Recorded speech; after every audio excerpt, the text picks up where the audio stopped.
В давние времена между горами Тарбагатай и Алатау жили-были доблестный Козы-Корпеш и прекрасная Баян-Сулу. Они несказанно любили друг друга, пылко ссорились, потом снова сходились. Их любовь была настолько сильной, что Козы-Корпеш клялся покончить с собой, если Баян-Сулу когда-нибудь уйдет от него.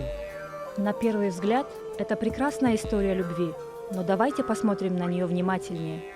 С первой встречи Козы-Корпеш начал красиво ухаживать за Баян-Сулу. Дарил дорогие подарки, непрестанно оказывал внимание, говорил чудесные слова и хотел все время проводить только с ней.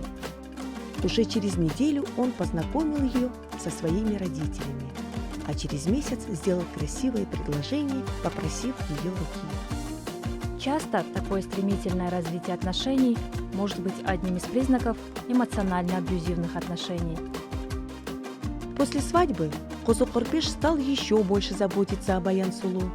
Просил носить теплые колготки и шапку, ждал ее вечерами возле юрты, не разрешал ездить куда-либо одной. Баян-Сулу была в смятении. Не все наказы Козы-Корпеша ей нравились, но и ослушаться его ей не приходило в голову. Ведь он так сильно просил и любил ее.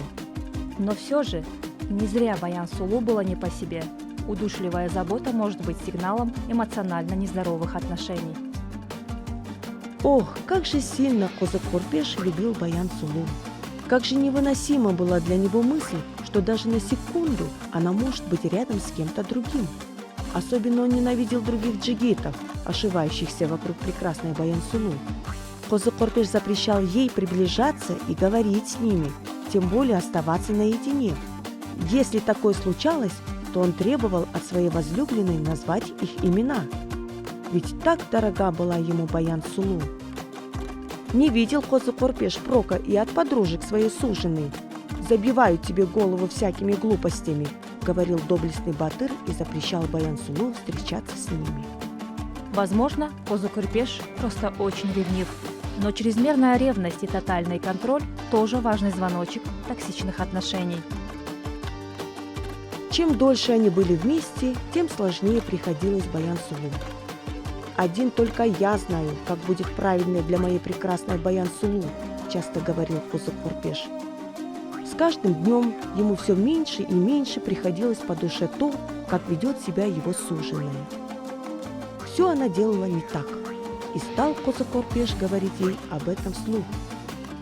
Он ведь просто заботился о ней и хотел, чтобы она правильно готовила, правильно одевалась и правильно смеялась. Ему будто все не нравилось в Баян-Сулу. Критика, замаскированная под улучшение, еще один нездоровый сигнал в отношениях. Старался Козы-Корпеш оградить свою Баян-Сулу и от других глупостей. «Зачем ей что-то читать или учиться?» – думал он. «Ведь у нее есть я, умный и доблестный Батыр.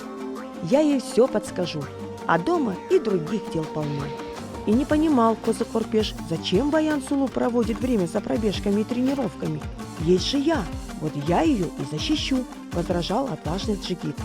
Но с каждым таким наказом Баян-Сулу становилось только хуже, будто слова ее возлюбленного отнимали воздух вокруг нее, а сама она оказалась в невидимой клетке. Препятствие росту и развитию – это важный признак абьюзивных отношений. Постоянное внимание, чрезмерная забота и ревность, которые казались ей такими милыми вначале, стали невыносимыми.